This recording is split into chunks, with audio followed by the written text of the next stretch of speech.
p.m. We will call the July 13th, 2021 Fire District 5 Commissioners meeting to order. I have a motion to approve the agenda. So move. Second. Okay, roll call vote, please. Commissioner Incy, Yes. Commissioner Nelson, Yes. Commissioner Sudich, Yes. Commissioner Urbina, Yes. Chairman Wilsey. Yes. Any absences coming up here? All right, seeing none. Communications, any communications to the board, Tanya? No, none this week. All right, that brings us to our guest speaker, Chief. You introduce her, please. Yeah, thank For you. them, got two, not just one, two. Well, thank you, Mr. Chairman and commissioners. A few weeks ago, as I told you, I went to lunch with South Kitsap and Central Kitsap fire chiefs, and we talked about things that we could do together. During that conversation, we talked about possible vote, and both of them highly recommended Liz Loomis, Public Affairs. And since then, I've talked to Chief Morrow and Key Penn. I called Liz and we had a conversation about her services and the possibility of helping us through the process. Then I called Chairman Wilsey and asked how he'd like to have this presented. And he said he'd like to have it at a board meeting so we could all hear the same information at the same time. I think it's important as we go through this to engage somebody early to help through the entire process, rather than making some missteps later and then having somebody have to help us or fix it. So I wanted to bring her here and AJ, like I said, they had helped South Kitsap, Central Kitsap, and Key Penn, all of our neighbors. So I'm going to turn it over to Liz. She's been a legislator, a mayor, a council member, and now a consultant. And I've asked her to come and tell us what she can do for us. So thank you, Liz and AJ, for being here. Thanks, Chief. Thank you very much. So I have a brief presentation I would like to walk you through. I can share my screen if that works. Liz, would you like me to handle that? Oh, no, I've got it. I've got to learn sometime, right? Can everyone see that? All right, let me do this. Come on. There we go. Right on. Okay. Well, thank you so much for having us today. I'm going to have to minimize that. So I'm Liz Loomis, and my partner in crime is AJ Chippendale. I often forget how long AJ and I have been working together. Is it 18 years? 18 in September. Oh, brilliant.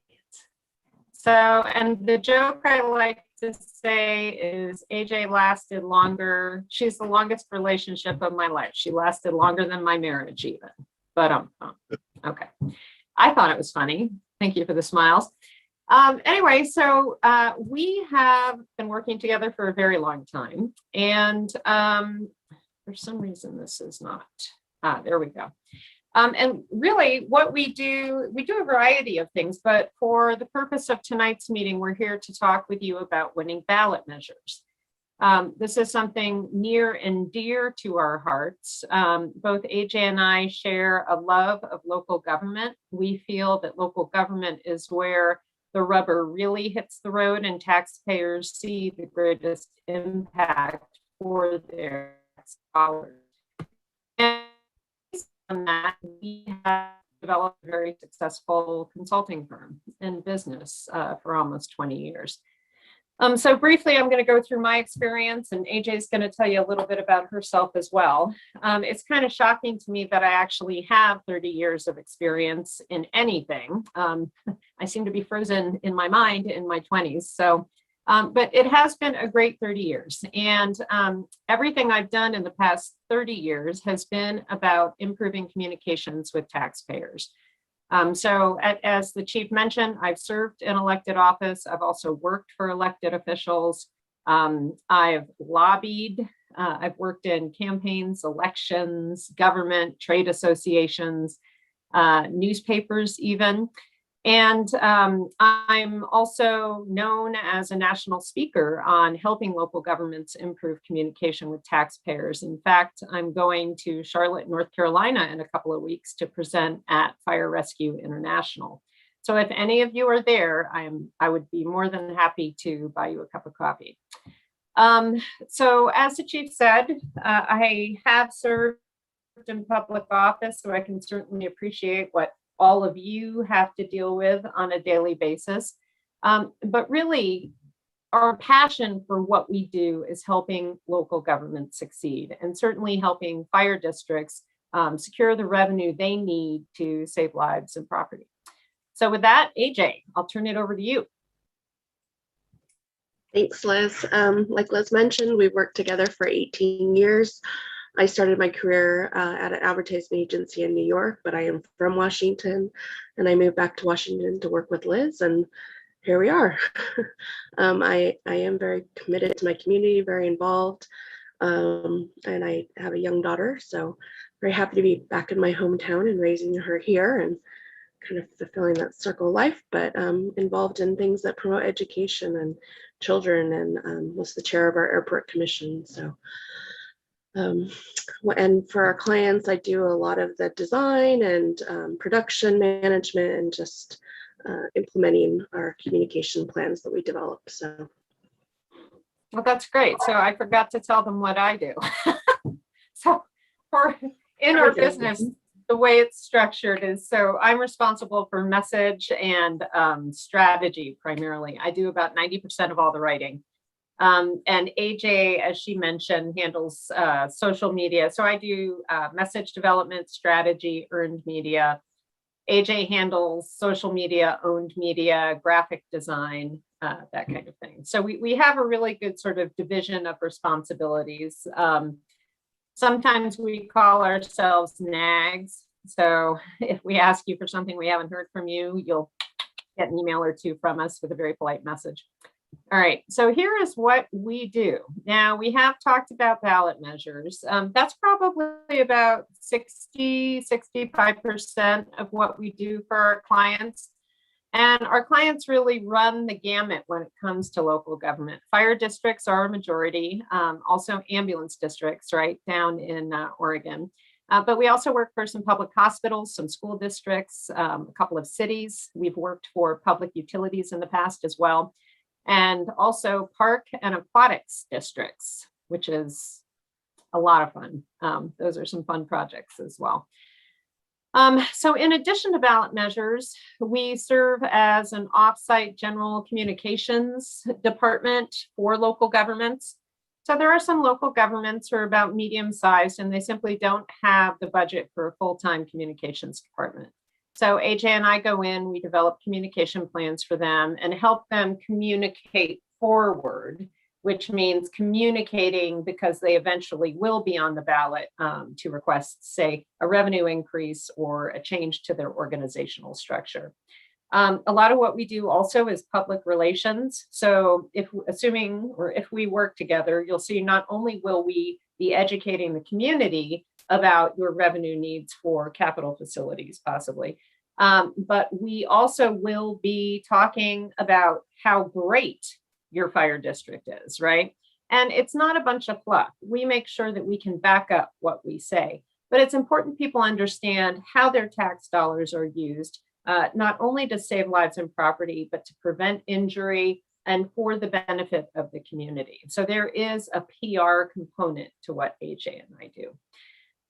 Then the last part of what we do, maybe 10% of our work is crisis communications. And what I have learned is that when my phone rings after about 10 o'clock at night, nothing good comes of that. So in those situations, clients contact us, and what we do is try to help them message through that difficult time, shore them up, make sure morale is there, make sure they have the messages they need to ride those waves of the ups and downs as they go through a difficult time. So there's one thing I want to point out on this slide to you. We do have a 96% win record for elections, and it's very high. And the reason it's high is really just what the chief was saying. We want projects from the very beginning. We want pre-project projects all the way through to the point that they're on the ballot. We oftentimes, I'll get calls from people 4 months before ballots are mailed, and someone says, hey, you know, we've got this tax increase request on the ballot, and we'd love you to help us out. And we say politely, no. It's very important to us to maintain our win record, not only because you'll get the money you need, but also it's our reputation. And we're not the type of consultant that will take any ill-conceived idea that someone's going to throw our way just to make a buck. That certainly doesn't help my ability to get hired in the future. And, you know, it doesn't help an agency who ends up spending a significant amount of money on a consulting firm without getting the results that they want. So I wanted to make sure to share that information with you. So how do we do it? AJ is going to walk you through this pretty quick, and then I'm going to go into the different phases in more detail. Yeah, like Liz said, we like to have about a year typically on average to make a difference in a project and really communicate goals and get all our processes in place. You can see the first phase is just development. It's doing the research, it's sitting down, Zooming with you, getting to know your agency and developing, getting all the information to develop key messages. That's the next 1 to 1.5 months is developing key messages and a communication plan that sets deadlines to all projects and, just flows out the year. So we know when things are going to be coming out, and, there's some flexibility there, but that will be a plan that you can see in ahead of time and know what's going to be coming the next 9 months. And then the next 9 months we spent implementing that plan. Things may change a little bit as we go along, but we have the projects that we know we're going to do, and things may be added or change as we move forward. But just takes about 9 months to share those messages and get through, being at ballot, and then also communicating after we've been at ballot. Great, thank you. So AJ touched on the 3 phases. This is, I'm very happy to admit what we do is not brain surgery, right? We have come up with a system and a formula, which when we take a project, we apply it systematically to each ballot measure, and it works, right? So not only do we make sure a project is good, we make sure the content and how we communicate about that project is very systematic and regular. And so as AJ said, phase 1, this is really the phase that you all are in now. This is project development. So you contacted us at the perfect time. So kudos to you, Chief, for that. So this is the point where we start doing things like needs assessment. And AJ and I provide input. So say the chief comes back and tells the board, we need $100 million in facility improvements. Wouldn't that be wonderful, Chief? So we'll say, well, no, obviously, I think we all know that's not going to pass, but what could we do with 30 million, right? And we start strategizing. Once we know what the total needs assessment is, we start strategizing on just how much and what that's going to fund. Now, you'll have your drop deads, what you absolutely must have, but then you're going to have some squishy room in there, right? And so how do we ensure that we can create as attractive, say if it's a bond, right, as attractive a bond package as possible? So we start looking at the different projects, doing some research, asking you all a lot of questions. So maybe if you need 3 things, maybe you get 2, and then to make sure the bond passes, we do something that maybe might not be as high a priority for you. So as AJ mentioned too, we established processes and systems between our two organizations. So we know who's going to send out news releases, who's going to post to social media accounts, who is responsible for updating the website. So we set these systems in place. So at the point we have our messages and our communications plan, and we start implementing that plan, it's seamless, right? We also use this time to talk about public versus private efforts. So we handle the public education side of things. We do not advocate, we only educate the community. And I would like to point out too, in nearly 20 years of doing this, we have never, well, with one exception, we've only ever had one complaint filed against a client. And that was politically motivated by a union, I'm sorry to say. So that's a pretty, and it's been dismissed, but that's a pretty good track record, right? Because it's important that you maintain your integrity with your community. And particularly in and around Gig Harbor, where people are very smart, very educated, and very aware of what's going on around them. So there could be, in these situations, we certainly like to see there could be a private campaign effort. And certainly when we create a project team internal to your organization, we have members of your union on it, as well as board members, as well as a community leader or citizen who is supportive of the fire district. And every document that we create is considered a public document. And our documents have dates as to when we're mailing things, costs for mailing things. So any kind of private campaign effort is well aware of what we are doing on the public side of things, okay? In this phase 2, we work to identify your agency's assets and liabilities. And Commissioner, if you saw me in Chelan, then you'll remember I did a whole thing on assets and liabilities. What communication assets do you have on board? Is your website up to date? Do you have a PIO? Do you have a communications department? Do you have a mailed newsletter? These are all things that we start collecting to understand what positives are there that we can work with and where we may need to supplement. So not only do we look at the positive things, we also look at your liabilities, right? Anyone embezzle any money in the past 5 years? Do you have a positive relationship with your news media, or is that something that we need to improve upon, for example? And also during this sort of research phase, we like to assess challenges to service. So we get into the nitty gritty, right? How will these capital facility improvements better serve residents? And who will they serve? And where will they serve? And we create maps and charts and graphs to make sure that people, who most of whom are visual learners, have the tools in front of them to understand our message and make an informed decision when they vote their ballot. So here's the thing I talked about, assets and liabilities. My commissioners will remember this.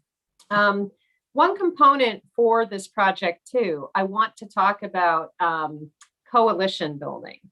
Coalition building for any kind of voted ballot measure is very important, but when it comes to facilities or facility improvements or additional apparatus, bringing in other organizations who are supportive of the fire district is going to be important.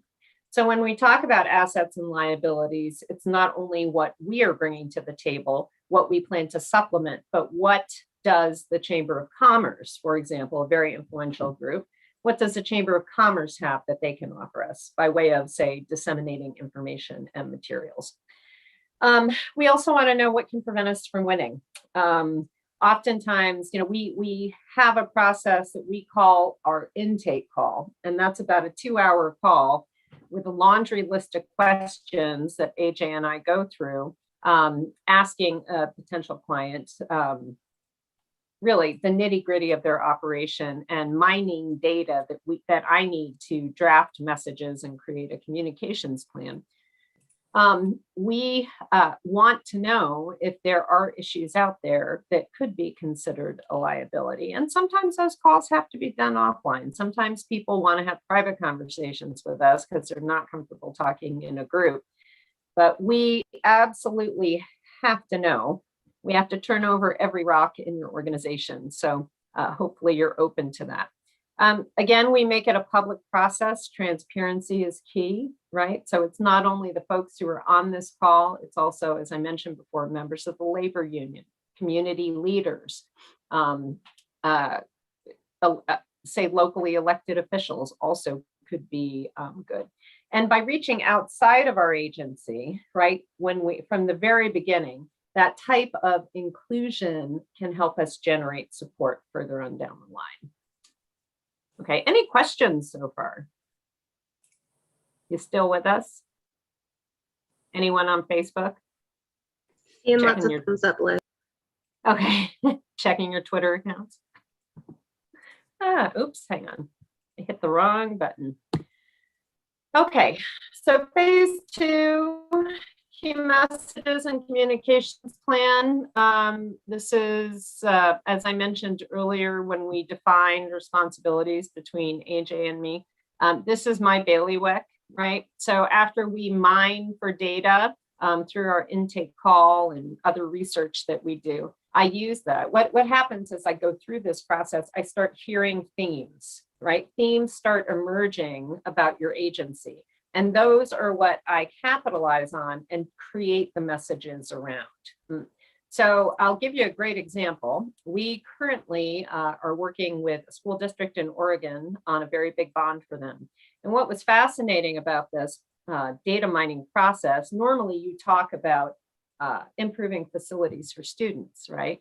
But what kept coming forward is these facilities were not only for students, but the entire community used them. They used the pool, churches worship in some of the buildings, people rent them for large parties. So effectively, these school facilities were more like community facilities. See, so themes will start emerging also with this project, which will then be encapsulated in about 3 to 5 messages that will definitely be the backbone of what we share with the community moving forward. This phase also includes drafting the communications plan. So we will have a rough idea of how we will take those messages and disseminate them to the public and the news media. We'll also identify and train a spokesperson or spokespeople. In this case, I can tell you right now, it's going to be our chief. It's like the Brady Bunch. You're right below me, chief. So I suspect he's a brilliant public speaker. If he's not, we'll find one within the organization. Some of my chiefs are comfortable speaking and some aren't, and that's okay. But we will identify who that person is and make sure that they're trained to be able to deliver our messages in public or virtually. And then also, as I mentioned earlier, coalition building with community groups is going to start in this section as well. Okay. So key messages, right? So I touched on it briefly. The key messages, they become the foundation for everything that we are going to share by way of information on the bond. Key messages are important not only for our external audience, but also internally to an organization as well. It helps make sure that everyone who works for the fire district is on the same page with what's being said about a potential capital facility bond, right? So, so that is, I think, without a doubt, our most important document that we'll create for you. Now, it is a working document, so we will tweak it along the way if we have to. But that really is the backbone for all of our communication projects. And you can see on the right-hand side of this slide what the content will roughly be based on, right? Who you are and what you do, why the project is deserving, any challenges to service. You also have the solution, which in this case would be the bond, and the benefits to the community, what it would cost. Now, here's the last one I want to point out to you. I believe strongly that we have a contingency plan, also known as consequences, if a bond, if that's the vehicle that we're using, if a bond should fail, right? And I do sometimes have clients who kind of balk at that. But it's very important to have a stick as well as a carrot when we communicate with voters, so they understand realistically what things cost. The hardest projects I've ever been involved with have come as a result of a local government, not necessarily a fire district, but a local government going out and saying, we have to have, we're going to shutter City Hall, for example, if we can't get $5 million. Well, they don't get $5 million. And then they said, well, then we're going to scale back and just do a $3 million City Hall, right? It's the same project, but it's $2 million less. And voters are saying, well, why didn't you just ask for $3 million to begin with? And then that proposal fails even more. So we have to have a contingency plan as we go through and think of our ask to the voters, right? We also have to plan to potentially have a secondary request, right? It wouldn't happen immediately after this bond, but it could happen 3 to 5 years from now. So just keep that in mind. And what happens if the bond request doesn't pass, right? Are we going to have to close a station because it's environmentally, it's causing environmental hazards for the firefighters who work there, right? So we can talk about that later in more detail. All right. So this is the fun part. This is where phase 3 plan implementation. So all the setup and the research and the writing and the work.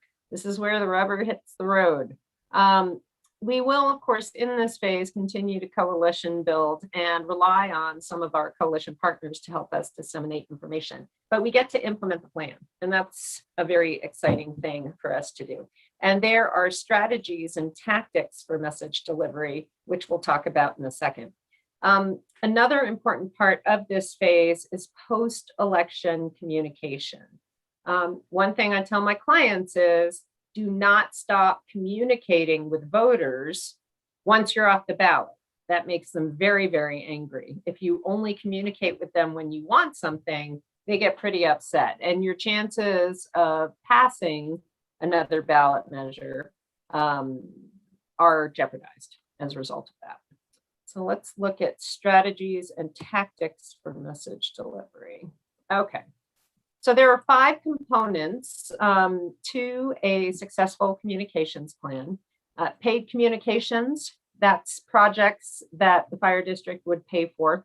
That can be considered a newsletter. We are allowed 1 direct mail piece and some paid advertising. The rule of thumb is whatever you've done the calendar year before you're on the ballot is what you can do the year you are on the ballot.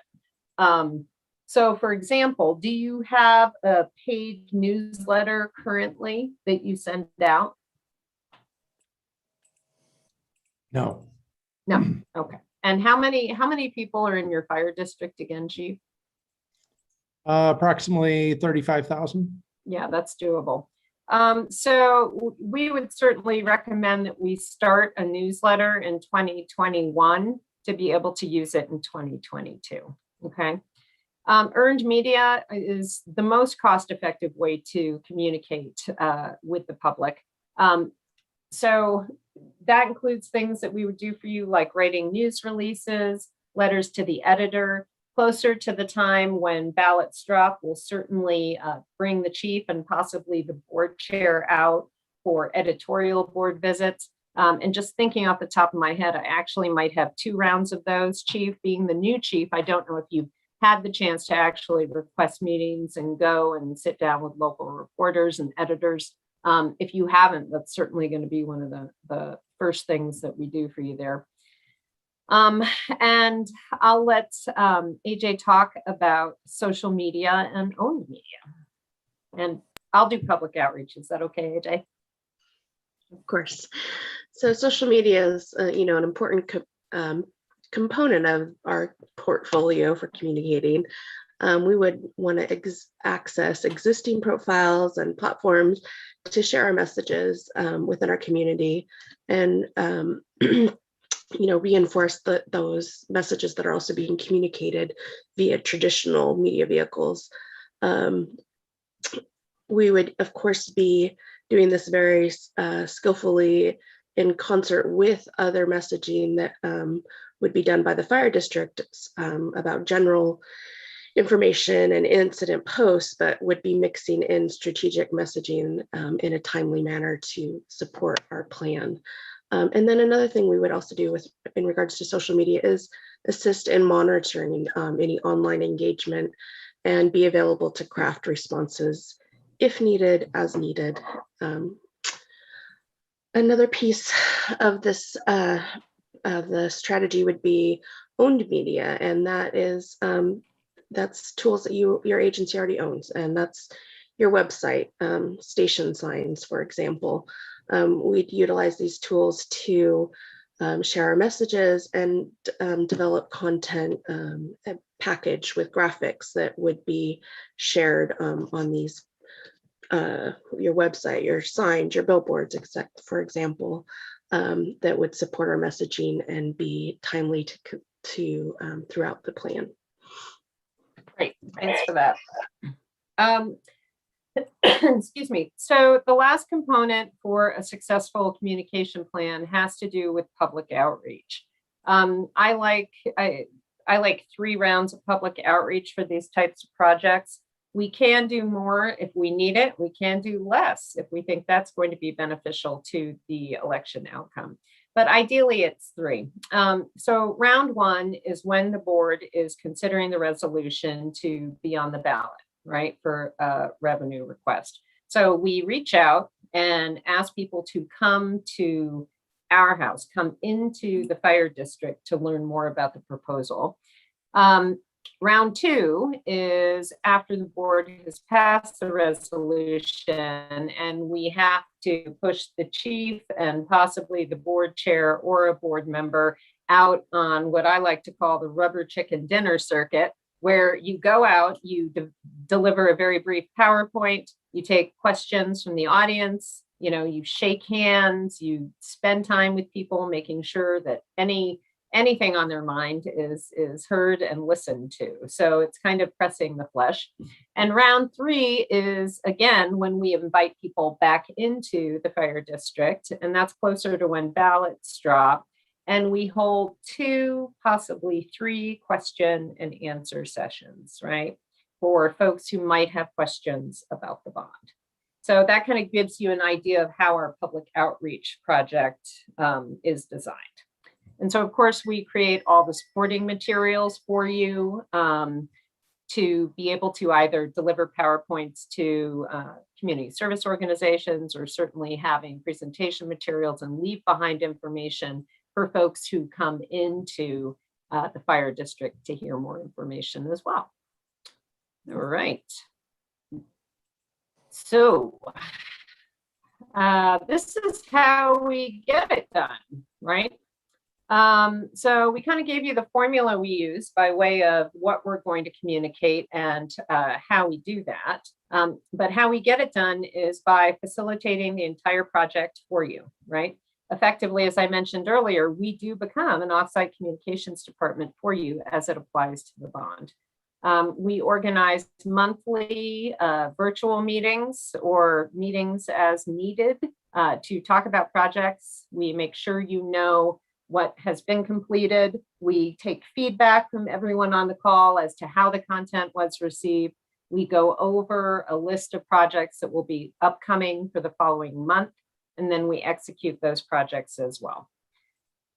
We also, as I mentioned, are responsible for developing all the content associated with the project. But of course, you are responsible for approving it. We do not disseminate, we never will disseminate anything without the approval of the client, okay? And then we coordinate the production of materials. So we're really, in a lot of ways, we're kind of like a machine behind the scenes. So once we've developed something, secured approval, then we push it out, right? And see what kind of impact it makes. Another service we offer for our clients as well, it's not just, as I mentioned before, with public relations, right? It's not just about the revenue request. We want to make sure the community knows the great things that the fire district is doing for their benefit. That could be fiscal stewardship, right? It could be a community health day where you participated and helped vaccinate 1,000 people, right? We want to share the positive things that you're doing. Also independent of just asking for money. But sometimes things aren't so positive, right? And so we provide you with that kind of public relations assistance or crisis communications for the entire time that we are part of your project team. So, you know, for the length of our contract, we absolutely have your back if anything should happen. All right. Okay. So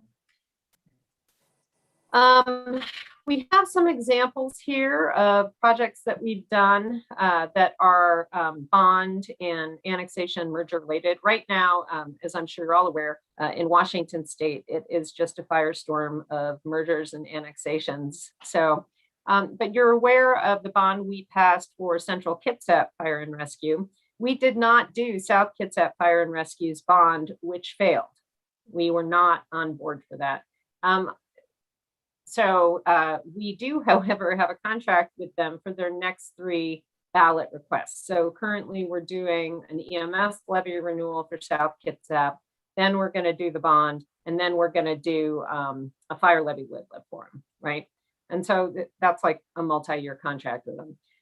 So for Central Kitsap, we did their bond. We're currently doing their EMS levy renewal as well. And I suspect a fire levy lid lift is coming down Chief Oliver's path before he retires.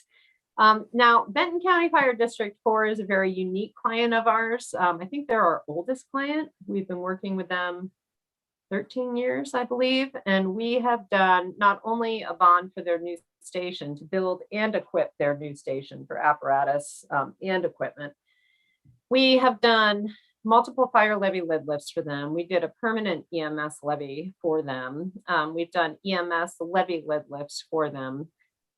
We've been with them through 3 fire chiefs, and it's just a wonderful organization. Lebanon Fire District, we loved working with Chief Gordon Sletmo down there. He has since happily retired. So we helped them pass a bond to basically tear down and rebuild a fire station, which now has gone through some changes to the plan. But we did that, 2 or 3 years ago. So that was a wonderful project as well. And I have to put this last one in here, North County Regional Fire Authority. We actually worked in this case for the city of Arlington, which is AJ's town, AJ's hometown. And so we helped them annex to the fire authority. When was that? November? February? It's been Sorry. long. I know. So that was February, and that was single-handedly the highest approval rating we got. What was it, 93%? And it included a tax increase. Pretty amazing. Yeah, it was amazing. I didn't think we'd do that well. I thought we'd be in the 70s, to be honest. But yeah, I was kind of stunned. Anyway, that was a super fun project. What I've done is I put some elected officials in here. I've also put some fire chiefs in there. And I encourage you to give them a call and ask them how we work, right? Ask them about who we are, the quality of work we do. One thing they'll tell you is we have a lot of fun too. So we believe in what we're doing. Okay, so the project cost for this particular ballot measure project is $66,000. It assumes a 12-month contract. I'd prefer 13, to be totally honest. And then in addition to that cost, you can anticipate expenses for things like voter files, printing, mail and handling charges, that kind of thing. We always use local vendors. So you probably have a printer and a mail house that you use locally. We coordinate with them and they will bill you directly. We are not the type of consultant that will use our vendors and then mark up the invoice and ship it to you and take a cut. That's, again, not how we do business. So that gives you an idea of the budget. And there we go. See if you have any questions. We are at your disposal. I will stop sharing. Here we go. Hey, I did it. I'm getting this Zoom thing down. Wouldn't you know, COVID's lifting. Hey, Liz, I've got a question. Please. What is your desired time after the campaign? So if we have a 12-month contract, how much of that would you prefer be after the measure? Well, so what we do is we give you a plan to communicate after the measure. So there are certain materials that you will have in place to continue communicating whether you've won or lost the ballot measure, right?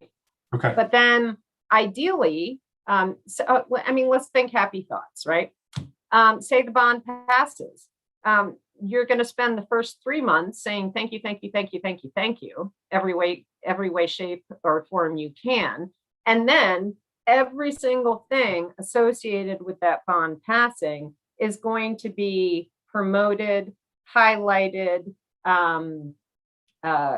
made a big deal of, right? So a good example of this, Benton County Fire District 4. So when they're on the ballot, we have contracts with them when they're on the ballot, and then we do general communication services for them after, right?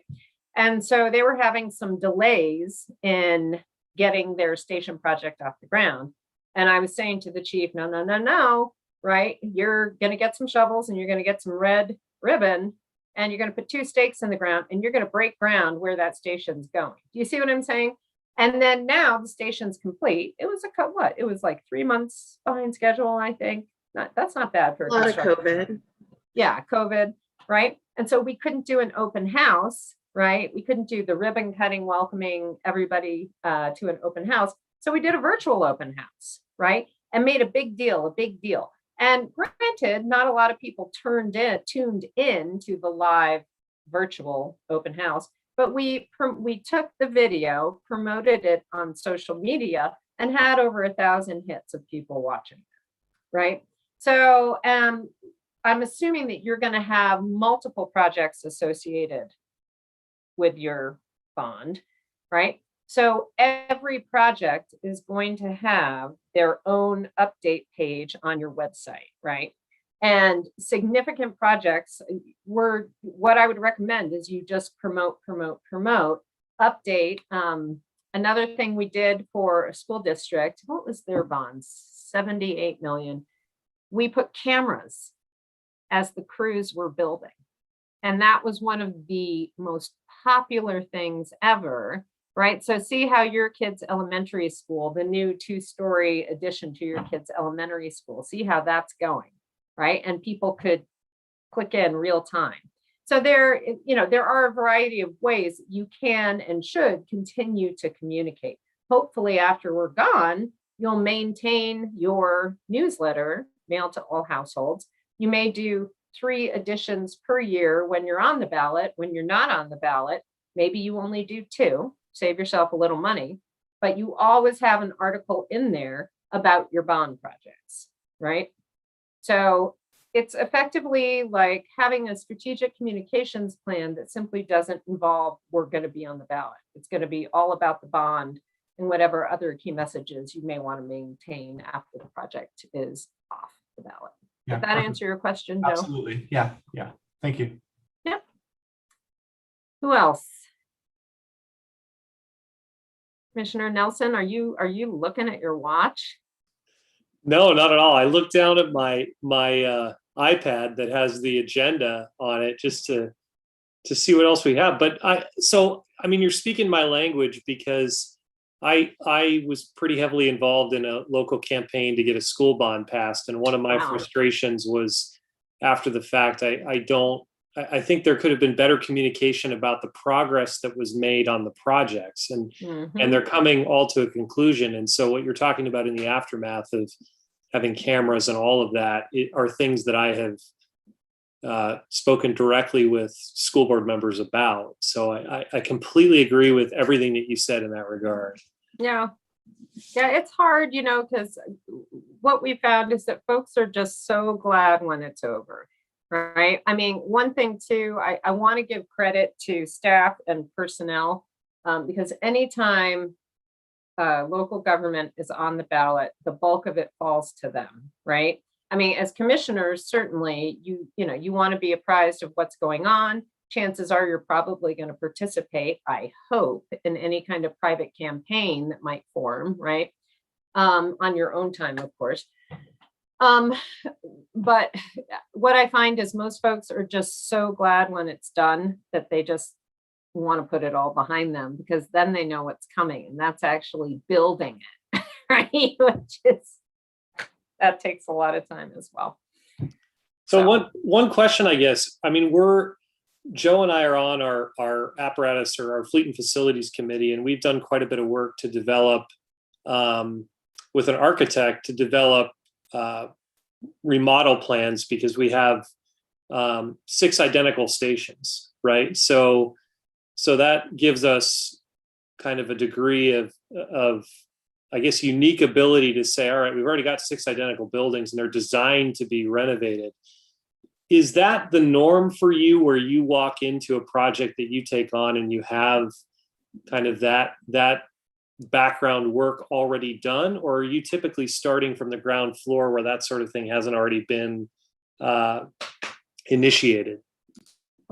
Well, okay, so then my question would be, does all the board agree that the renovations are going to come to existing facilities, or do people want to build a new station someplace else? It's a little of both. I mean, it's a little of Okay. both. There's some other facilities that wouldn't have that. But I guess what I'm curious about is typically, are you walking into a project where the government hasn't done that work and you're sort of starting from scratch, or are you typically walking into a situation more like us where there's going to be a fair amount of background work that's already been done? Oh, no, we walk into all such, I mean, if you had come to me and said, well, we're kind of thinking about something, we're not sure, like, what do you think about this? I'd be like, my understanding is that the fire district is going to be completing a needs assessment. Is that correct? Right. And so this is about the time when we like to come in, right? So for example, Central Kitsap had completed its, it was massive undertaking. They completed their, what did they call it? Capital facilities. Plan, CFP. Yeah, they completed their capital facilities plan with a huge engineering architecture firm. And it just boggled the mind, really. And Chief Oliver was, hell bent on renovating or replacing, consolidating all of his stations. And when he initially told me that, I was like, bye-bye, no. But then he said, but wait, there's more. You guys know John, right? But wait, there's more. And they had structured it so, and we talked to them about this as well. They had structured it so that the initial ask for the bond would be a net decrease in taxes that they paid to the fire district, right? And so what kind of threw a spanner in that works was COVID, right? So we decided to pull it from the ballot. All our other clients went in a COVID year, but with John and the amount and the sort of depth and breadth of the projects that he was doing, I said, we got to pull it, right? I didn't feel like it was going to pass. And then, of course, we capitalized on the fact that we were trying to be sensitive to people who might be hurting economically during the pandemic. But I'm digressing. So we are brought on board about the time, ideally, that you are in, right, doing this needs assessment. And then, I mean, a needs assessment is pretty cut and dry, right? We don't influence that. Your chief knows, right? Your agency knows what it needs. Where we come in is saying, let's do these projects, right?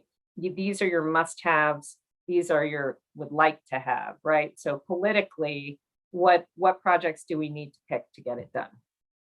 Does that make sense? I feel like I was very wordy there, Commissioner. That makes sense.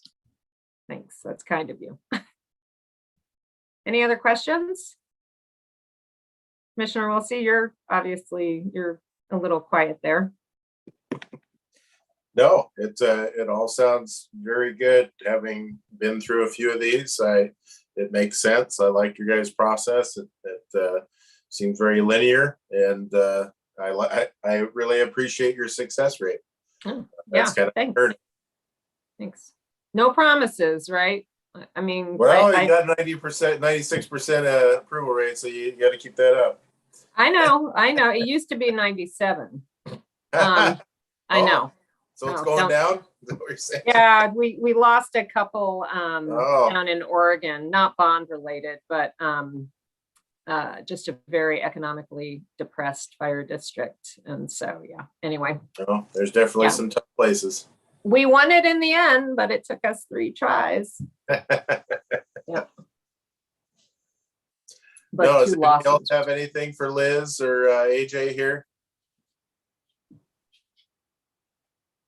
If not, Okay. all right. I thank you guys for your time and coming out here tonight to explain what you do to us and everybody who came into the public to listen. So we will get back to you. I think we're going to talk a little more further in an agenda tonight. But yeah, thank you for coming. I'll turn it over to the chief. You have any other comments you'd like to say here?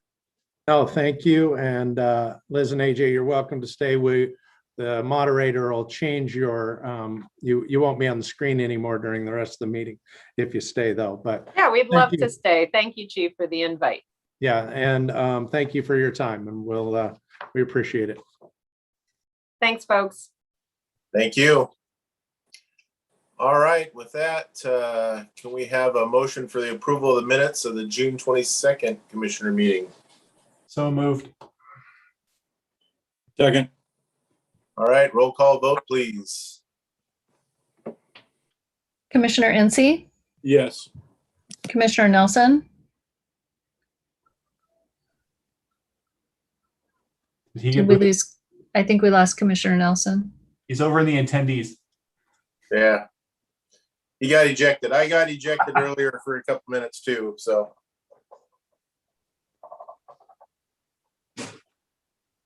There he is. Okay, Commissioner Nelson, Yes, and I appreciate being promoted to a panelist. Commissioner Sudich, Yes.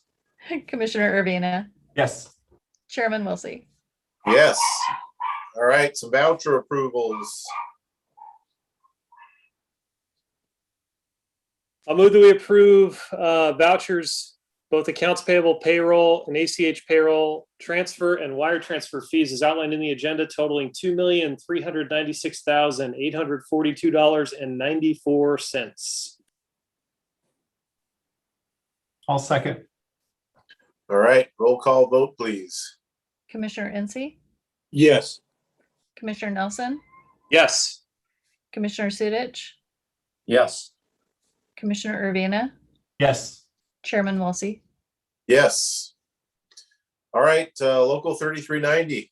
I think we got Jake tonight. Was he able to make it or has he got a stunt double? Yeah, they're promoting him here to the there he is, but All right. he's planning on being here. He's even on duty. Hi, Wow, everyone. how lucky. Hi, Jake. Hi. So thanks for letting me present tonight. I promised this presentation to Commissioner Sudich about a year ago, but better late than never, right? It's only 10 slides, so it's not going to take up too much of your time. I'm not sure if I can share my screen yet or not. You Can should you be en- able to, at the enable bottom me? of, at the bottom, you should see a green share screen button.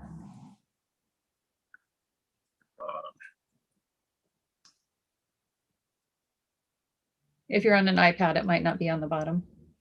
Okay. All right, there we go. Okay.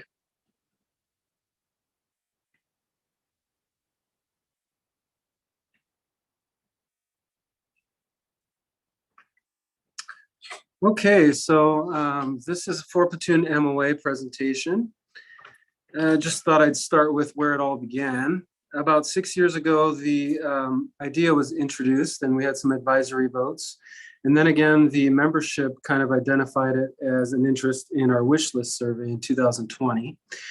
Recently, we had a collective bargaining extension and an MOA where we negotiated to form a committee to decide if the 4 platoon was mutually beneficial.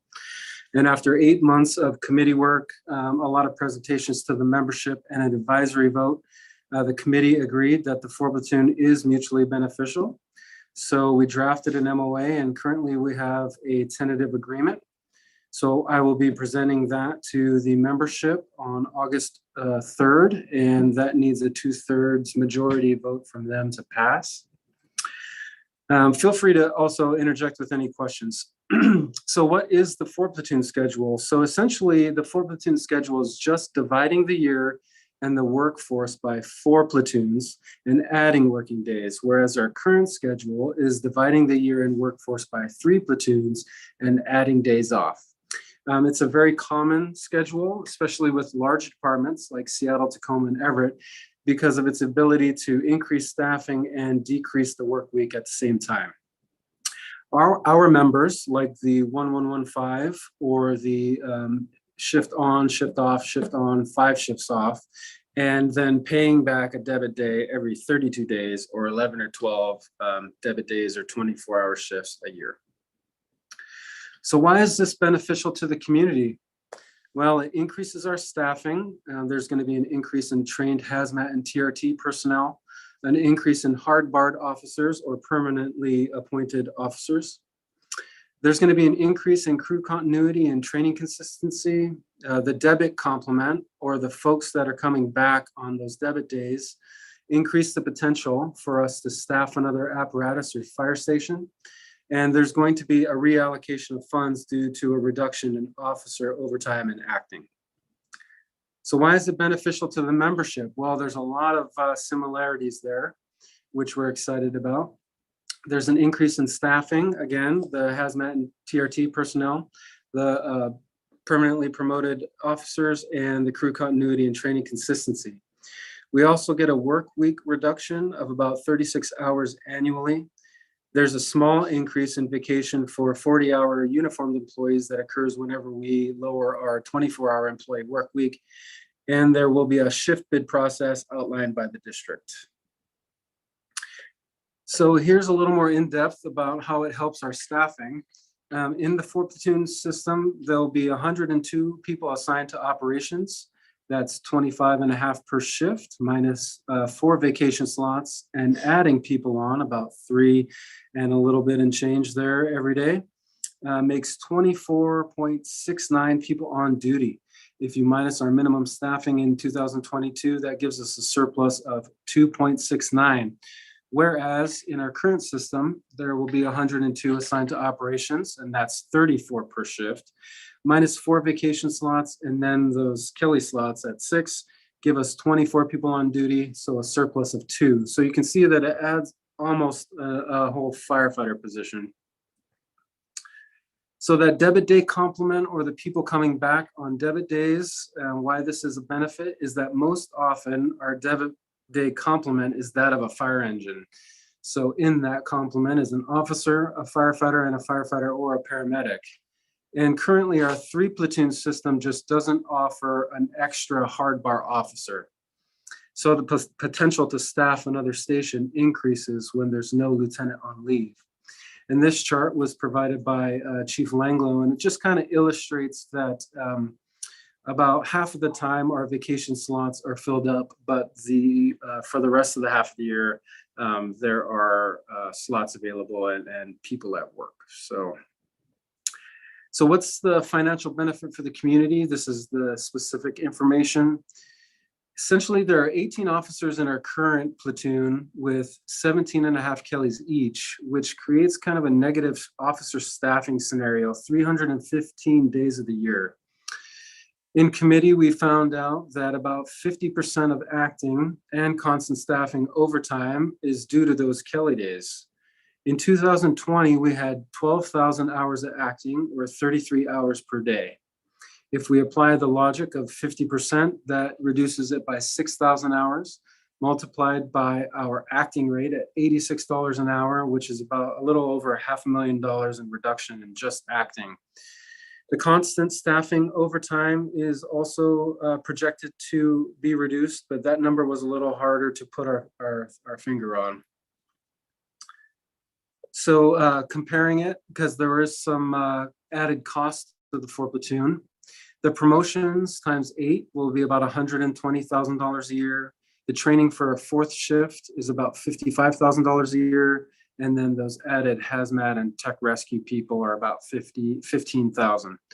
So comparing that to the acting reduction, the cost savings from an increase in staffing, and the constant staffing overtime reduction, we can see that it's financially mutually beneficial. All right, so that was as brief as I could make it. Any questions or comments? I have a question, Jake Thompson here. Would it be possible, your presentation, to get a printout that would give me some talking points, figuring that the community, at least the people I know, are going to ask about this in the not too distant future. I'd like to be able to point and say, here's our savings and et cetera, et cetera. Is that possible? For sure. I can send it to you via email or however you'd like. That'd be great. I've got one other question, has nothing to do with the 4 platoon. Liz Loomis just gave us a presentation. In the past, understanding the district cannot campaign for a levy or a bond, we can only educate. In the past, the union has taken on that expense and responsibility of the consultant to do the campaigning for. Is the union in a position and willing to do that this time? Absolutely. Okay, thanks, Jake. Thanks, Commissioner. Jake, this is a fairly basic question for all of us, but I just asked this for the benefit of anybody that may watch this on, there isn't anybody watching now necessarily, but may watch this meeting on YouTube. Could you just give sort of a basic explanation, like Kelly Day is a term of art. Could you just provide like a 90-second explanation of the kind of basic fundamental difference between Kelly Day and Debit Day and why those two things exist in a 3 platoon versus 4 platoon? Just, and again, not for our benefit, but just for anybody that watches this down the line. Absolutely.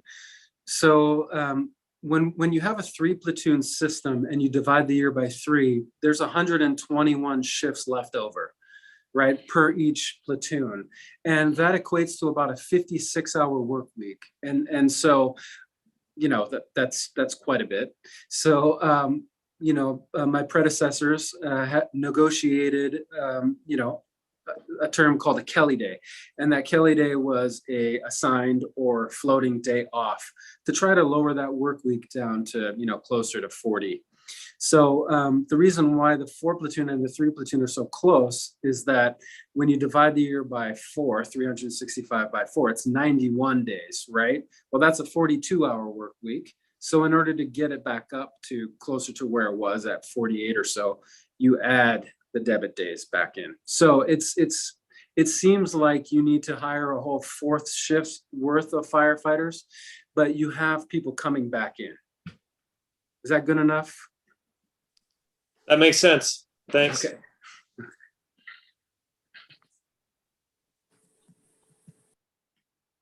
That's all I had, unless anyone has any more questions. Any other questions?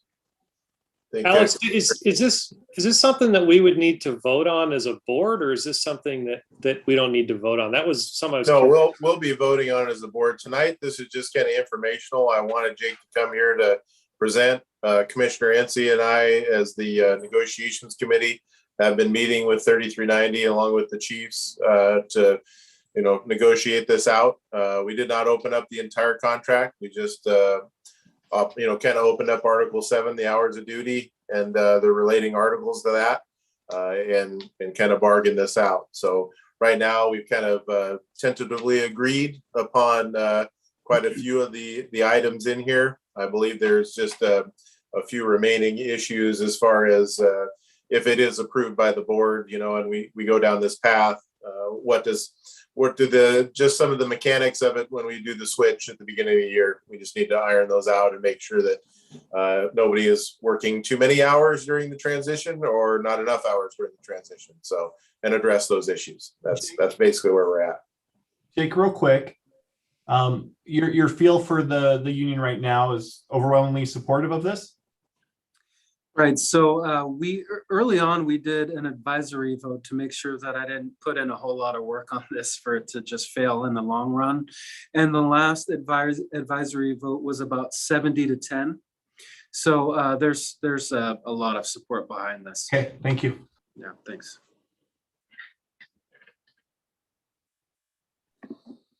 All right, any other questions for Jake? We got him here. All right, seeing none. Thank you, Jake. It's a very good presentation.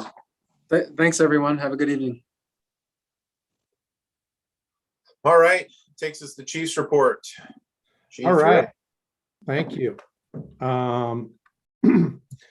We'll talk more about the 4th platoon, but on Thursday, we have our final meeting to finalize everything. We've TA'd it. So we'll have it on Thursday to be ready for you to vote on at the next meeting. So that's where we're at with that. First up in Chief's report, I have Chief Langlow, who's going to talk a little bit about some hiring. All right. Good evening, everyone. I hope you guys can hear me okay. Pretty short here, but I got a couple things I wanted to cover in regards to hiring. So Chief Doan will be conducting chief's interviews here at the end of the month for facilities technician. So at the pending retirement of Dale Togstad, we've been working on filling his position. And Chief Doan is going to conduct chief's interviews. We're down to 2 candidates, and he'll be conducting those coming up here in the next 10 days to 2 weeks. And we'll get somebody in place for when Dale retires. And the second piece is we've been working on identifying a firefighter, entry-level firefighter and entry-level lateral process for 2020, hiring people in 2022. We haven't exactly nailed down how many or when in 22 we're going to hire, because we're waiting to get a little further into the budget process with forecasting of revenues and expenses. But we know we're going to hire some folks. And so we had a job announcement that has been out for just short of a month. It closed on Sunday at midnight. And I wanted to report to you guys that to the board and to the community that we have invited 356 entry-level folks to submit their intent to test, and we have invited 12 lateral EMTs and 12 lateral 12 lateral EMTs and 7 lateral firefighter paramedics into the process. So we're going to cut that 356 entry levels down to about 160 of the top written scores as they submit their intent to test with us to the interview. And then we're going to move those 19 laterals forward. We're waiting on some of the clerical paperwork from a couple of them, the laterals, but we're going to be really close to that 19 number. So we intend to start with interviews the week of July 26th, and we'll be interviewing about 175 folks over 6 days. And I just wanted to give you guys an update on those 2 hiring processes. Hey, Nick, were all those local, the laterals, or are they out of state, or is there a combination? It's a combination. All Yeah, right. I would say maybe I don't have the number in front of me, but a little more than half of those are from in-state, but we do have a handful of those from out of state. Yeah. All right, thanks. That would be the entry level folks as well. Some of the people who took public safety, that'd be some of the entry levels are out of state too.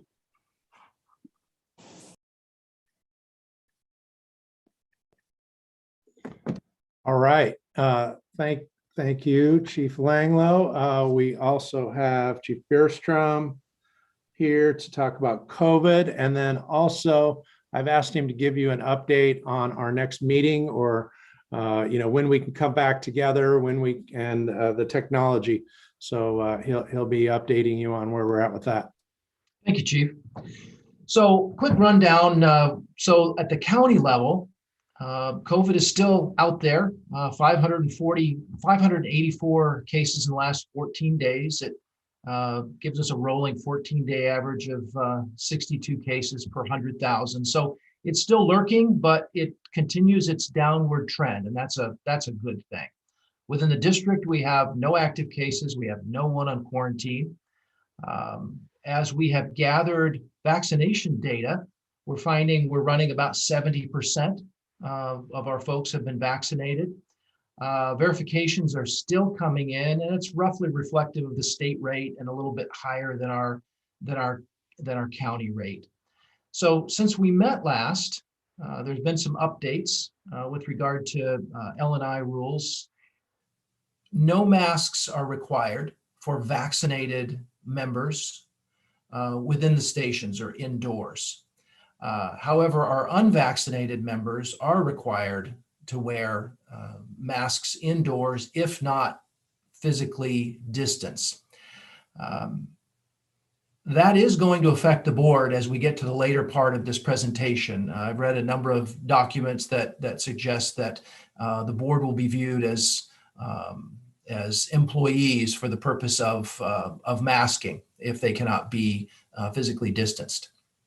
So that's with regard to in stations. Unvaccinated people will still need to wear masks if not physically distanced. Our rules with regard to response PPE remain in place. Every call has an N95 minimum for respiratory protection. Shifting gears a little bit to reopening and starting our public meetings up again, I want to cover just a couple of things. So the last proclamation on the Open Public Meeting Act from Governor Inslee was issued January of 2021. It remains in effect, and it requires that we continue to have a remote capability for our commissioners' meetings. However, we now have the option of beginning to have in-person meetings as long as we're able to allow those remote participants to join and hear each other. That's basically, there's a telephonic minimum that's being applied to that. So we can have in-person meetings as long as we have that streaming capability intact. As far as the public joining us, there are no physical distance requirements as long as we can keep the crowds under 10,000. So see what you can do to help out with that. We do have to require masking if unvaccinated. However, we don't do any verification of that. We'll simply make that announcement or post it when folks come in. So that said, I'm looking for some input from the board in terms of when would you like to reopen with this proviso. The sooner we open, the less technology we're going to be able to have built in and in place. And I would make a request that the board consider not restarting any earlier than the first meeting in August, to give us a little bit of time to put together a few things and make some dry runs before we try to pull it off.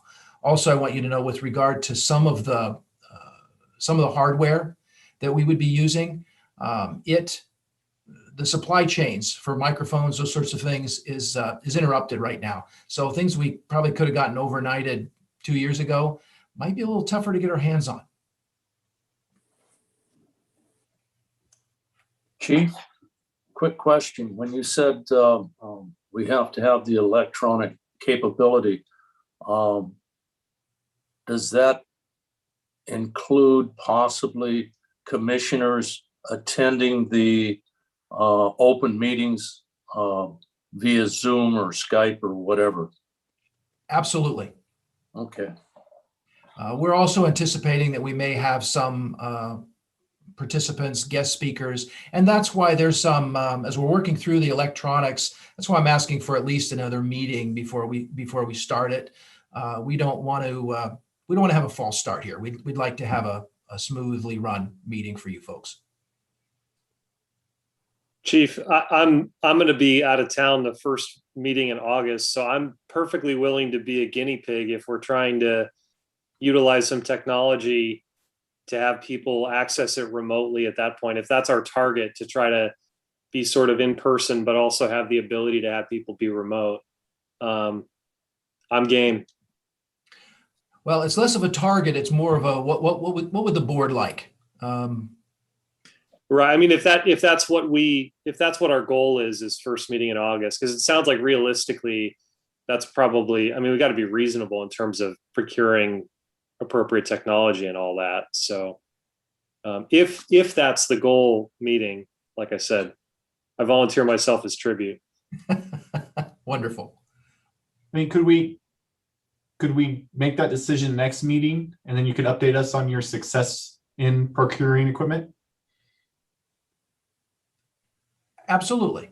Does that make sense? Sure, I'd be happy to do that. I can we can start the building. I have an appointment with a local vendor for tomorrow, and sure, I'd be happy to gather information and present that at the next board meeting.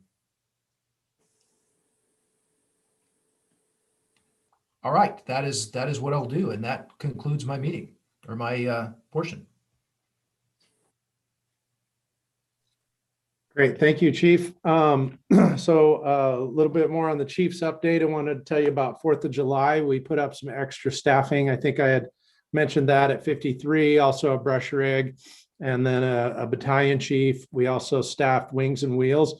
So we had a lot of people working that night. And then I think all of us as chief officers were working too. We had 3 brush fires on Fox Island. I don't think I'm going out on a limb to say there were fireworks caused, and we had to keep some units on one of them all the entire night. We also had a fire at Purdy Elementary that started on the exterior of the building, indications that it was firework caused also. But the crews did a great job all night long.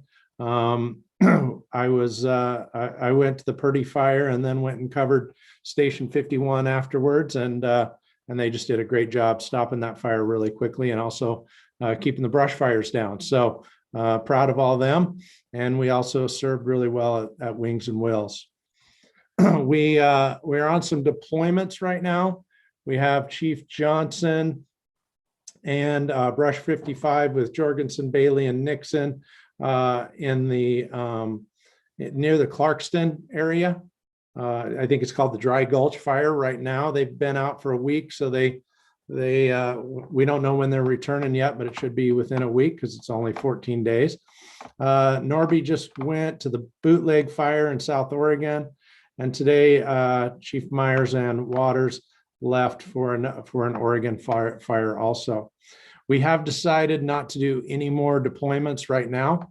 We want to keep the rest of our resources at home to cover home. And then we'll just keep evaluating that as Brush 55 comes back if we have the staffing to deploy. It's always a fine balance, right? Because I do truly support deploying. There's nowhere else that we're going to get the expertise that we get with firefighters actually deploying and fighting these fires and being on the overhead team. And they get to bring all that knowledge and experience back here. So I completely support it, but we always got to find that balance, right? We can't be sending a lot of units and not having them here at home. But I think we're right there right now. But we have decided we will not deploy any more units until one gets back, until Brush 55 gets back, and then we'll reevaluate that. We of course will help our partners in the county if they need it. Also, I think I've updated you. We had a fusible link and a sprinkler system at Station 57 go off. Then the next day, 2 more went off. We obviously are going to check that in our other stations, and we have insurance adjusters looking into it now.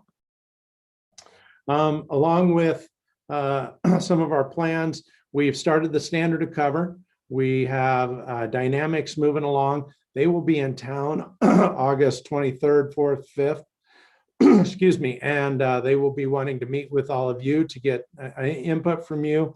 We're going to be meeting with the union, with command staff, with other elected leaders, community leaders in the community. So it's moving along nicely. We're keeping in pace. I gave them a 90-day goal, and at this point, it looks like we're on track. So we'll be working with all of you to meet with them to get information for our standard of cover. For data analytics, we have hired Intera to help us with that.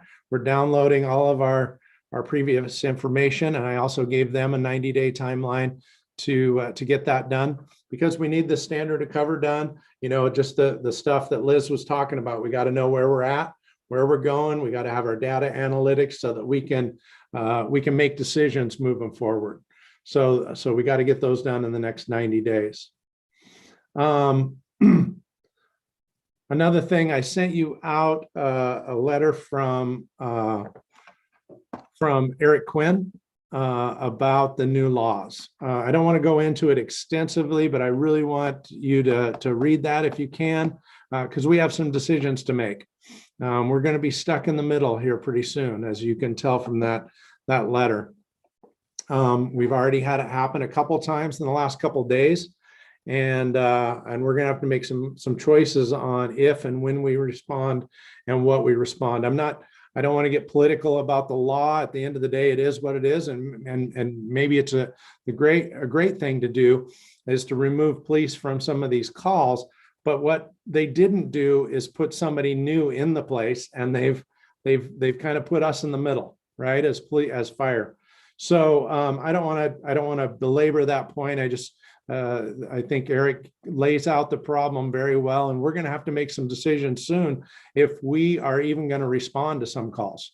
That is going to be very difficult, but we'll work statewide as fire chiefs. The county fire chiefs are addressing this. We're working with our police partners. I've asked them for some training, and I'll bring you some solutions, but this is going to be a tricky time for us in the fire service going on some of these calls. And we're going to have to make some tough decisions as leaders. Commissioner Sudich, I see you've took your mic off. Did you want to make a point? I've got a question, and we've talked about this in the past, a different board and stuff. But does this new law is it almost a good thing, because the community paramedicine, is that going to maybe nudge us in that direction, so to speak? Yeah, I think fire and EMS is positioned to pick this up, but at the same time, there's a cost to it. And if we're going to go down this road, I think the state and the county need to assist us in that. This won't be cheap, and I don't think it should be just the Gig Harbor community or taxpayers picking up the burden of something that the state is in essence mandating us. I guess they haven't mandated us to do. They've mandated police not to do it and haven't filled the hole. So yes, Commissioner, I completely agree with you. I do think that's the future. I do think that we're uniquely positioned and rightly positioned, but we don't have the resources, and I think that the state's going to have to fill that in somehow, but that's another discussion. Thank you. So, it's in one hand, we have a little bit of time. On the other, we don't. It's taking effect right now, and we're going to have to make some decisions here pretty quickly. But I wanted you to, without me talking about it a lot, I think Eric Quinn lays that out better than I could, for us all to think about. So, last but not least, this kind of leads into something that we have under old business, and I'll touch on it a little bit more there. But we are looking at upstaffing Engine 51 to put a third person on there through Labor Day. Just one person. We're not going to mandatory anybody.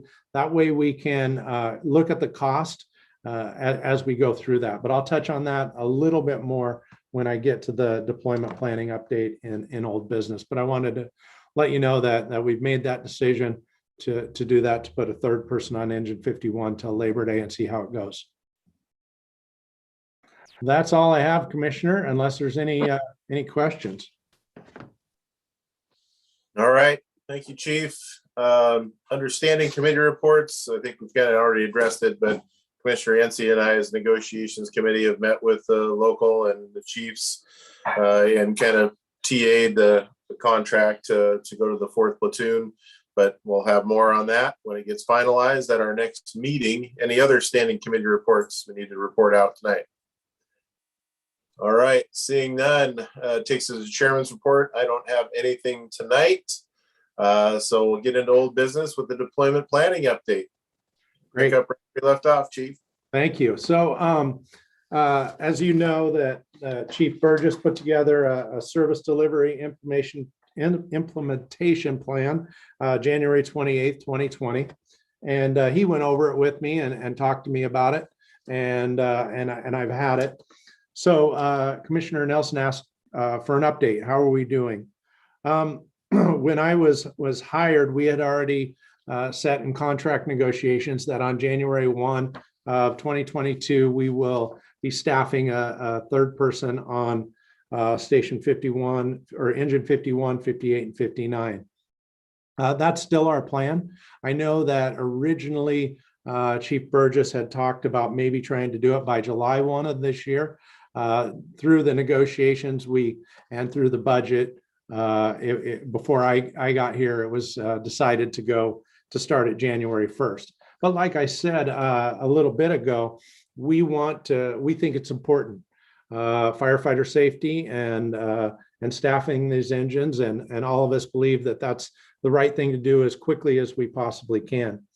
We have hired, but they haven't hit the line yet. So we're in a position of it's not budgeted in this year, number one, and number two, we don't have the staffing on the line yet. So we're a little short. But what we do think we can do is put that one person at station 51 to complement and make a 3-person engine company at 51 and pay the overtime. But we don't want to force anybody back. We don't want to create a problem in the workforce of forcing more people back to work. So we're going to try that out till Labor Day. We're going to watch the cost of that person and see if the workforce can handle it first, and then also how much it costs. And then we're hopefully be able to open either it or 51, 58, and 59 or as early as we can once the firefighters start hitting the line. So that's our plan for right now. As far as, well, let me pause there, and then I can talk about future other than the third person right now and January 1. Is there any questions, concerns about that? Okay, and then I have looked at Chief Burgess's plan. I haven't dove into it a lot, so I'm not going to have a lot to report other than to ask for some time. We need to get, like I said, the standard of cover done before we can make these decisions. You know, the plan that Chief Burgess put together at the time is the right plan. I think I support it completely. I think it's doable. But what we need to do is get our standard of cover done, because that's going to help us make some of these decisions. You know, do we put a truck company? Do we add another medic unit? Do we open station 55? What do we need? Well, we can't answer where she would go until we answer where we're at currently. And that's what that standard of cover is going to do. So if you'll give me a little more grace to get the standard of cover done, to get some data analytics done, to get this budget done. I feel like I'm changing the wheels on a bus as we're driving right now, and then I'll be able to update the plan a little bit more later. So I hope that's a good enough answer for the future for you, Commissioner. Yeah, Chief, I mean, I'm good. I think it would be good to revisit it every couple months or quarterly, just because we spent quite a bit of time in 2019 holding meetings and engaging the community. So I just think it would be good to have sort of a regular update as far as where we're at. Great, I can do that. All right, with that, it takes us into new business. We have a resolution 2021-13 for an EMS membership program. By Chief Langlow. All right, good evening again. So a little quick backstory and history here. This is really just a cleanup of the resolution and to move change a date that referenced a previous resolution. So in June, we updated our fee schedule for the fire district in a separate resolution, and that fee schedule is tied to in a couple other areas. So it necessitated some updating of some other resolutions, and this being one of them. And so EMS membership really is tied back to when the Board of Fire Commissioners adopted when we went to our permanent EMS levy that we wouldn't be charging residents of the fire district for any transport fees that were over and above what third party or insurance was going to pay. And so this resolution that we're looking at today, as you scroll down to the section in red, is the change.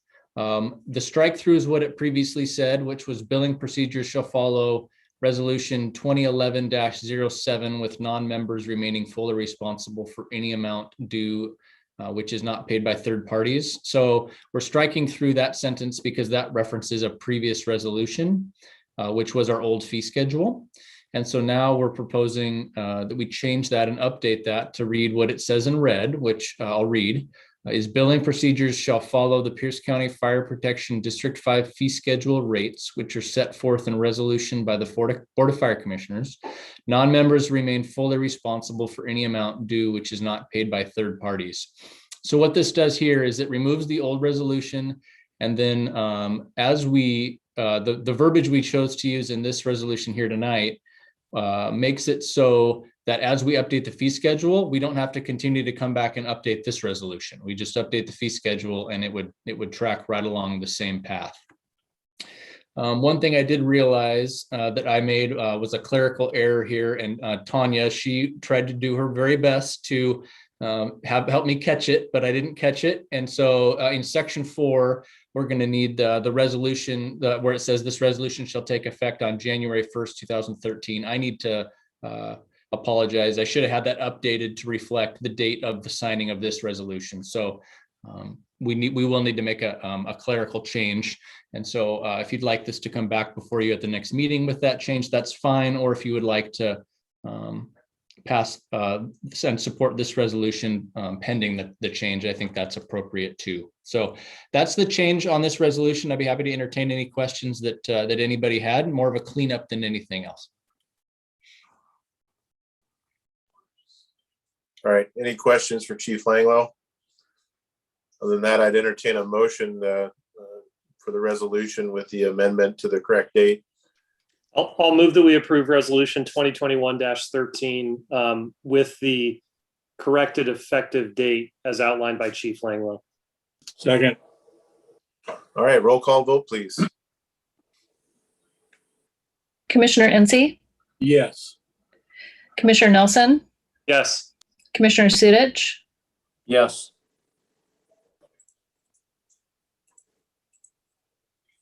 Commissioner Urbina, Yes.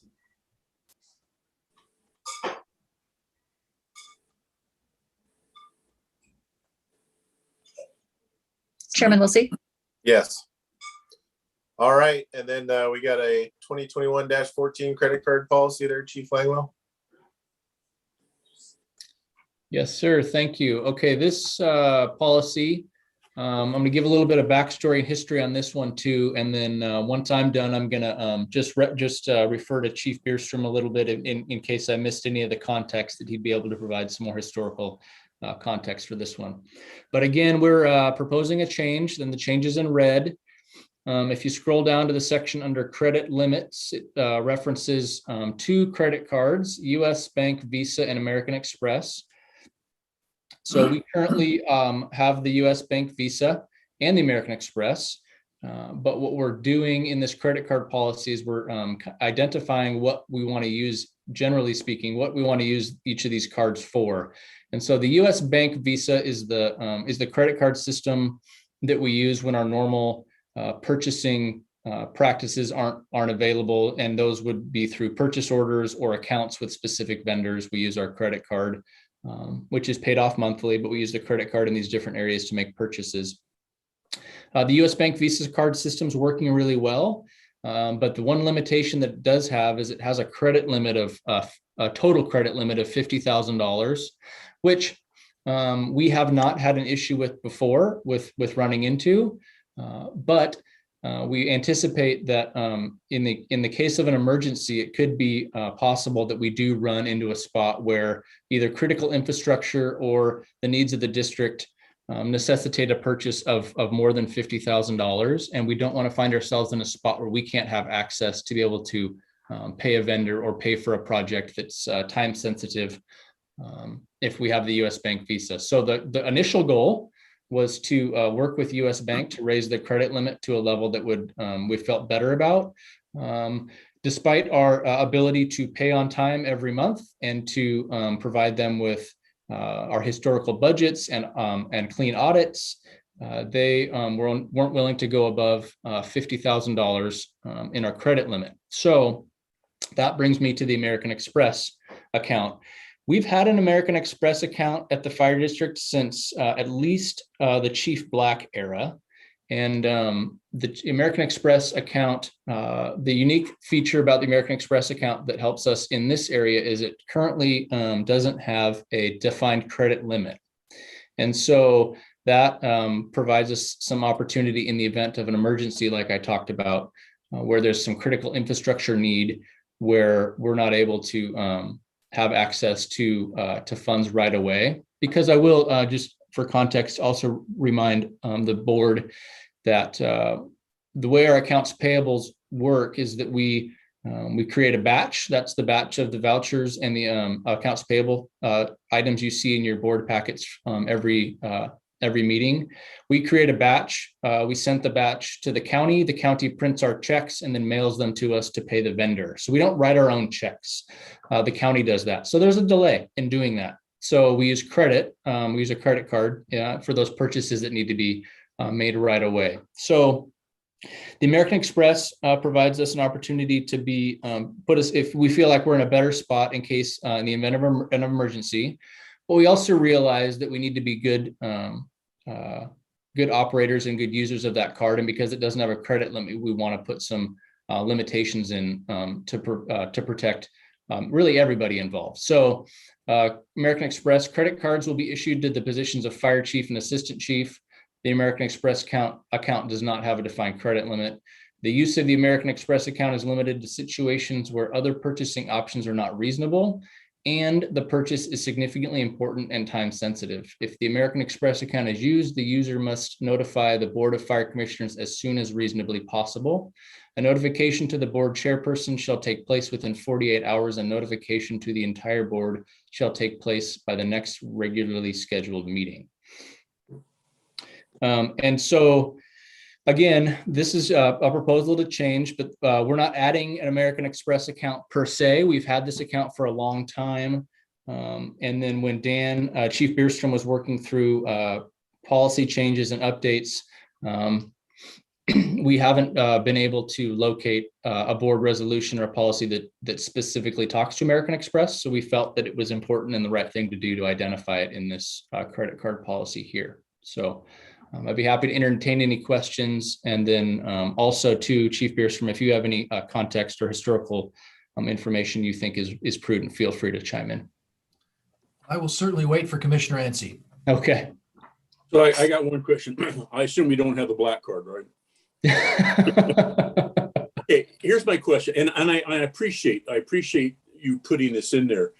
But the thing about notifying the board as reasonably as possible in regards to the use of the American Express card, you know, if it was a 50,000, if it was some big option like that, I can understand that and fully. But to where it's just a normal use, I mean, that's why we have vouchers.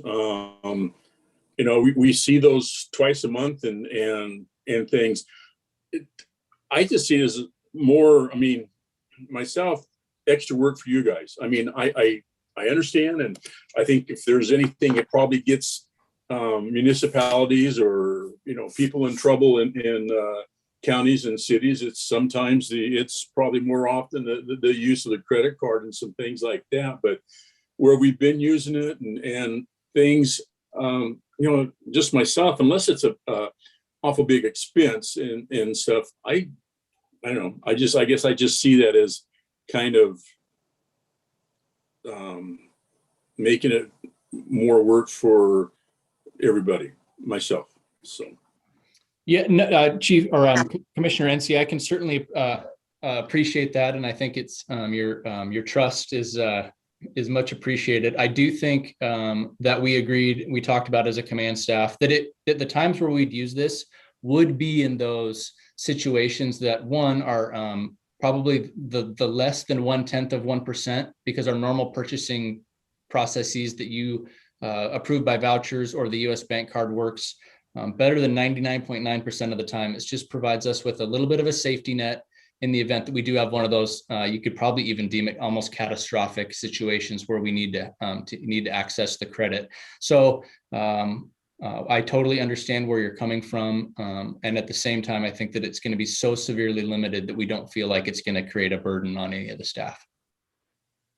I think it also adds some checks and balances. Years ago, we had an issue with a employee using a credit card, and the auditor stepped in, and I think this is a wise check and balance to any type of credit card.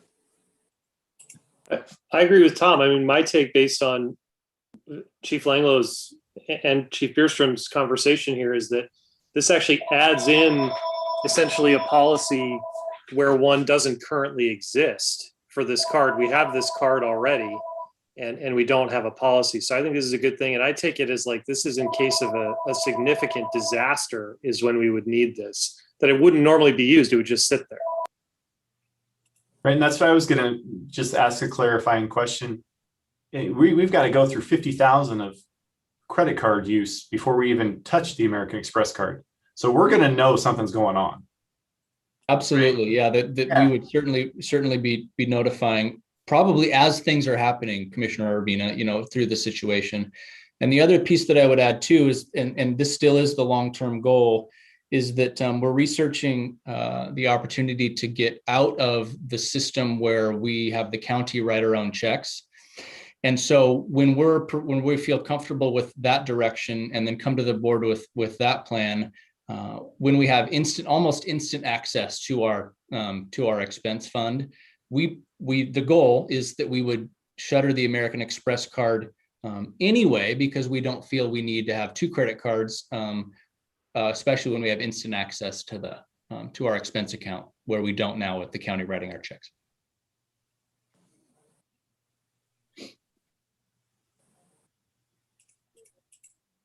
All right. I have a motion to accept resolution 21-14. So moved. Second. All right, roll call vote, please. Commissioner Incy, Yes. Commissioner Nelson, Yes. Commissioner Sudich, Yes. Commissioner Urbina, Yes. Chairman Wilsey. Yes. All right, and next up on the agenda is kind of our discussion about the presentation we received from Liz Loomis at the beginning of this meeting. We put this under new business.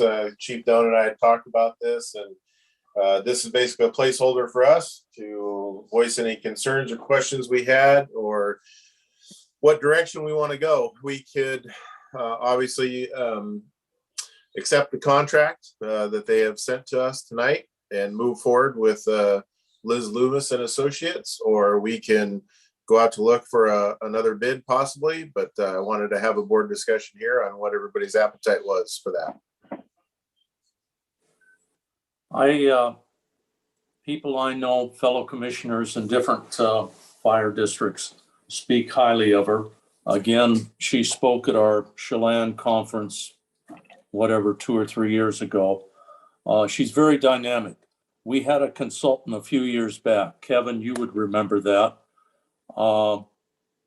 Technically, he did okay. It was very technical. He didn't come across particularly dynamic, and I use that word loosely. And I'm not criticizing. I don't even remember his name, to be honest with you. I personally am wholeheartedly endorsing Liz Loomis. Everyone I've talked to in the fire service has nothing but praise for her and for her company. Thank you. I concur with Tom. One of the examples that they provided to us was Central Kitsap, and I paid attention to how they ran their bond campaign, in particular in a time of COVID when everything had to be done remotely. And I thought they did just an outstanding job of doing town hall after town hall where the chief presented information, and I'm sure that at least a part of that, if not most of that, was, you know, with the assistance of Liz Loomis. The only caveat that I have is that I don't think we actually had a contract in our packet tonight. So I think that we should have that in the agenda packet before we actually vote to proceed. And I think that probably would have to happen at the next meeting, realistically, if we wanted to.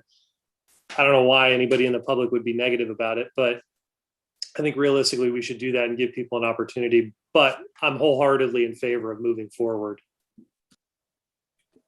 Question.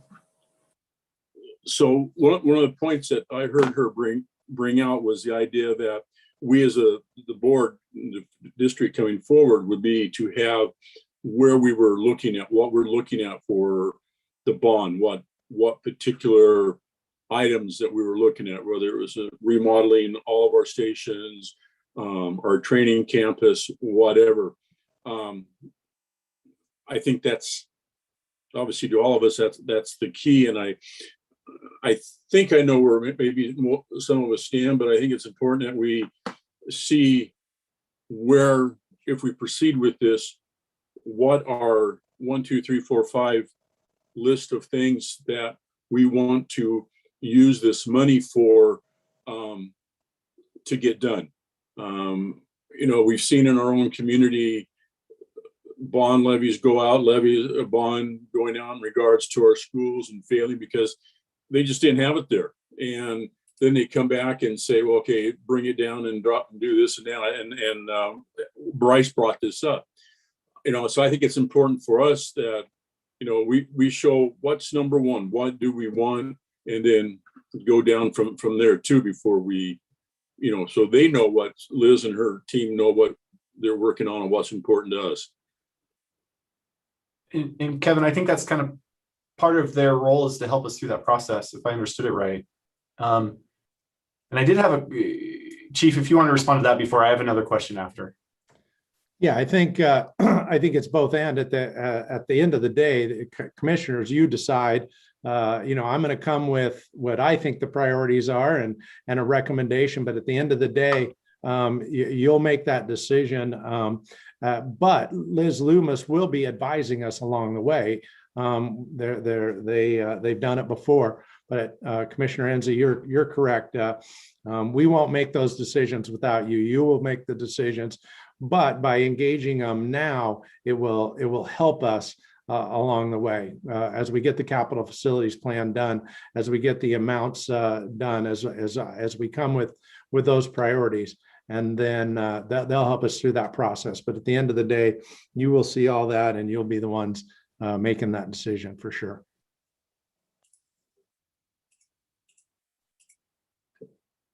Chief, I have one question. She mentioned in her presentation a preference for 13 months versus 12 months.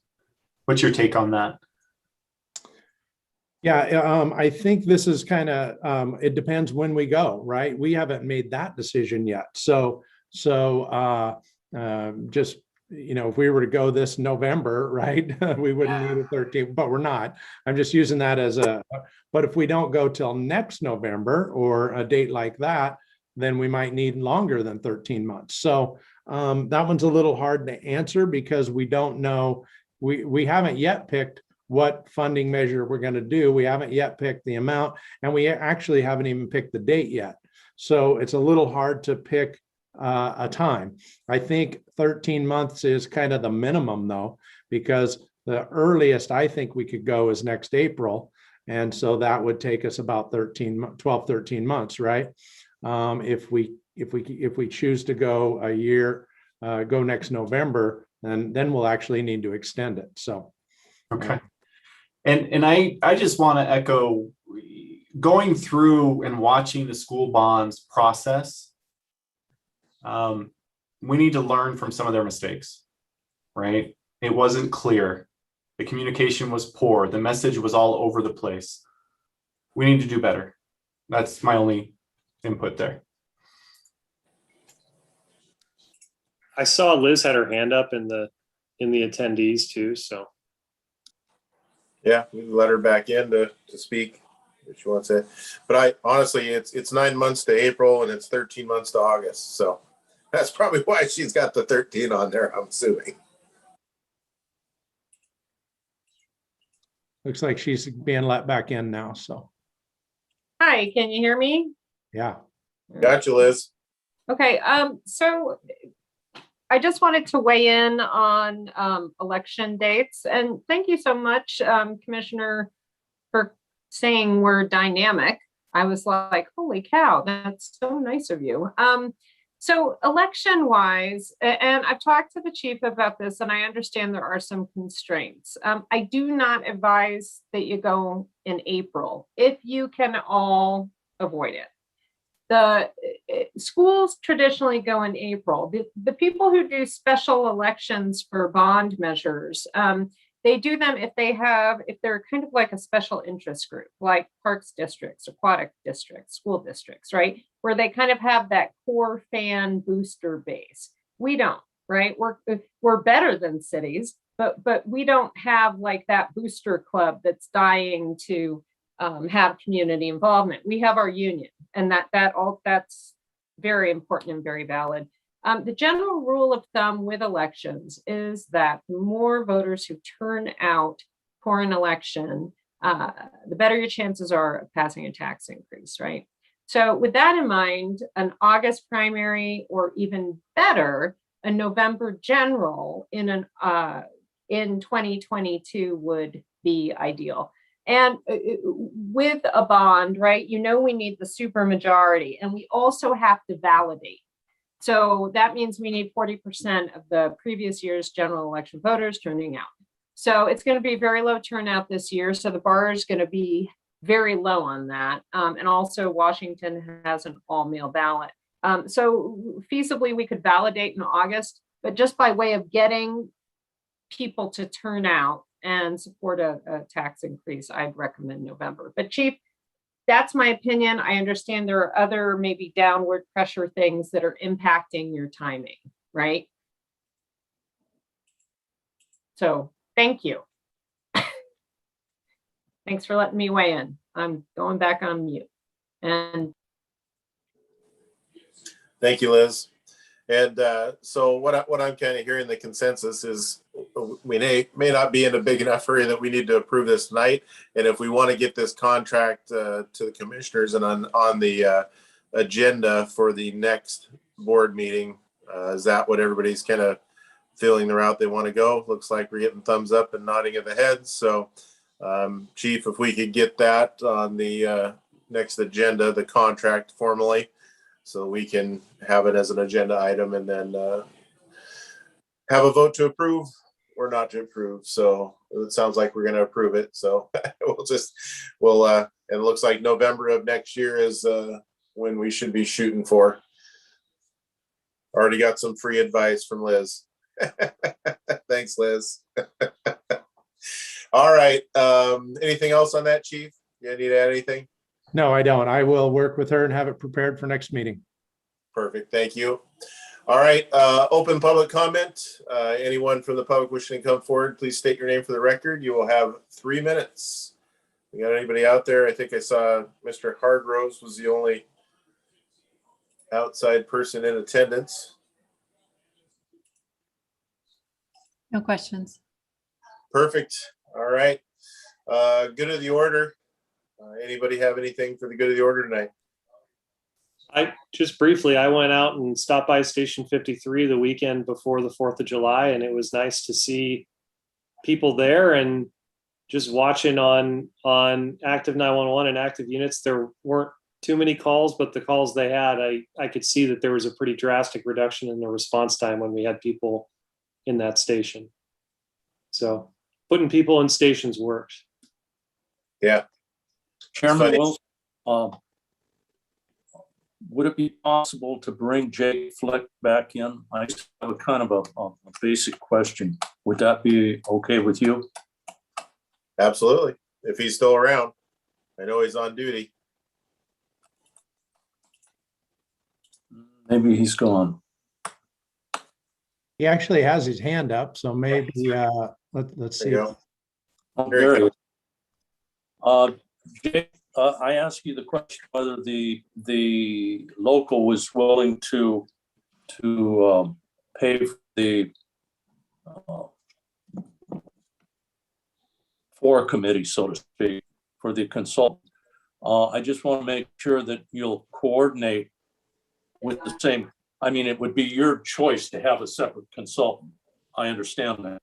I would assume, and as a fair assumption, that you would coordinate with Liz Loomis, the education part, which is the district, and the campaign part, which would be the union. Is that a fair statement on my part? Absolutely. We're committed to working together. So it's Chief Doan and I have already had many conversations about this, and I think we're ready to go. So. Thank you. Yeah. Thanks, Chairman.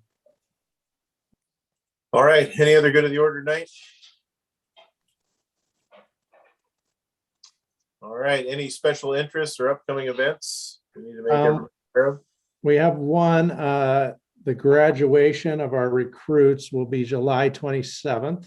They picked the same date as our next meeting, of course, and the same time. So I will not be in attendance for the 27th meeting, but one of the assistant chiefs will be here. But I will get you the time and date and place too. Perfect. Thank you, Chief. Yeah.